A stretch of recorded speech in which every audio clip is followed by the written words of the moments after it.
મિત્રો આજે આપણે આ રઈમાં દવા છાંટ્યા પછી એક ચક્કર મારવા આટો મારવા આવ્યા હા વળગી આ છે રઈની સિંગુ રોગ બોગ દેખાતો નહીં છેલ્લો રાઉન્ડ કર્યો ને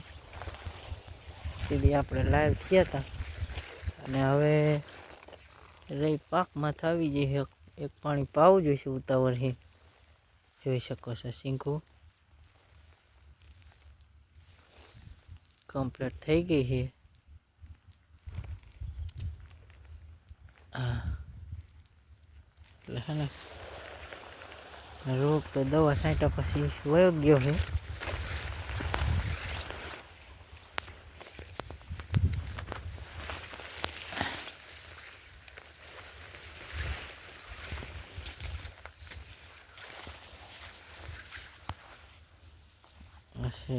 રઈ જોઈ શકો છો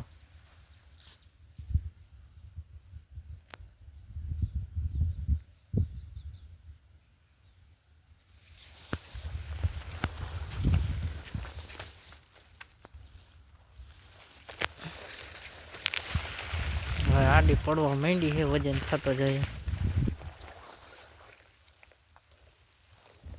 એક છેડે સુધી સિંગો કમ્પ્લીટ થઈ ગઈ છે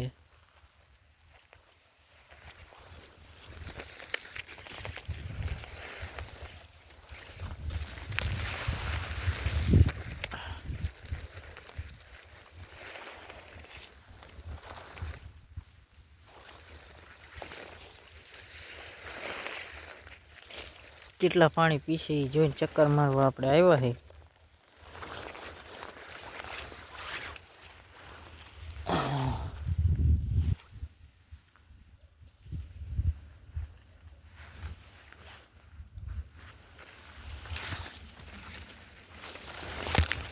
પાણી એક તો ફરજિયાત પાવું પડે એવું છે બાકીના પાણીનું પછી ખબર પડે એવું છે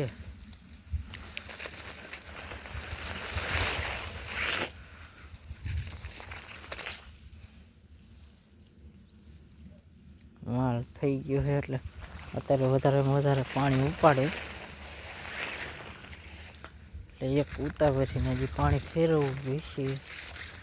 પાવું જોઈશે ફેરવવું જોઈશે નહીં રેડી હા એટલે જોઈ શકો છો રઈ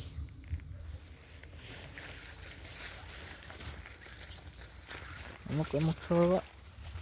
હવે વરતા આવે છે એટલે હે ને ચાત રાખીને પાણી પાવું જોઈશે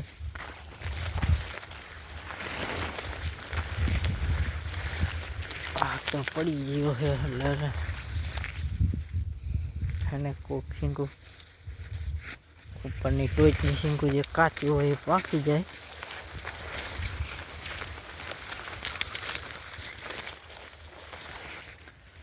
નકર એમાં એવું થશે કે હે ને પાણી પીવા આમ લેટ કરી તો પછી એ ટોચની સિંગો રહી ને એમાં થોડું ઘણું કેવું આવશે કેમ કે જરૂર હોય ત્યારે પાણી જોઈએ પછી કાચું વળી જાય સારી રહી છે તો થોડીક ધ્યાન રાખવી પડે છે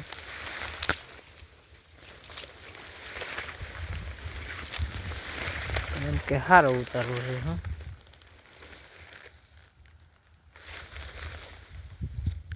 જોઈ શકો છો આખા ખેતરનો વ્યૂ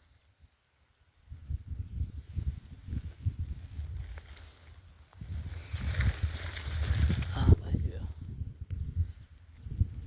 9 વીઘાની રહી છે 8.5-9 વીઘાની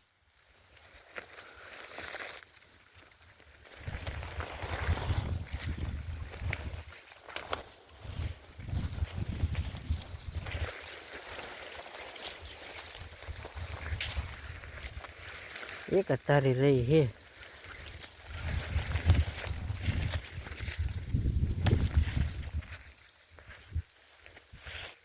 આપણે અંદર જવું નહીં કેમ કે હવે નમી જાય છે થોડી એટલે હે ને ભાંગવાની બીક રે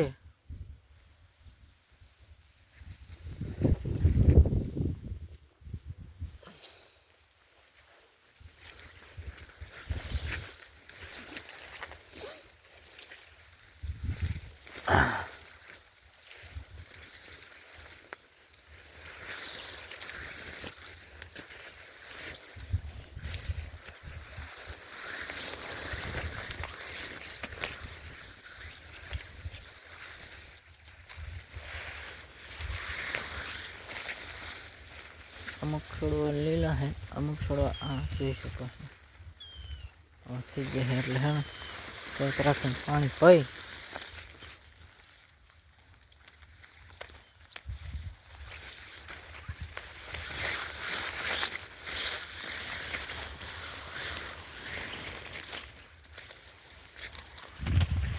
ખેતર વહેલું છૂટું થઈ જશે આપણે એટલે કંઈક નવા વાવેતરનો વિચાર કરીને વાવેતર કરવાનું છે. આમાં જો કે બાજરી સારી થાય પણ સામે જોઈ શકો છો તારમાં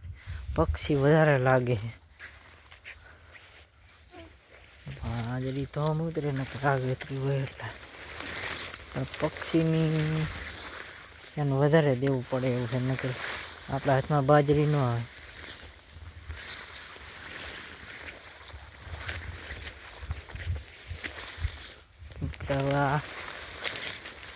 મોલ તૈયાર થઈ ગયો એટલે આગલા સિઝનનો આપણે વિચાર કરવો જ પડે કે શું વાવેતર કરવું.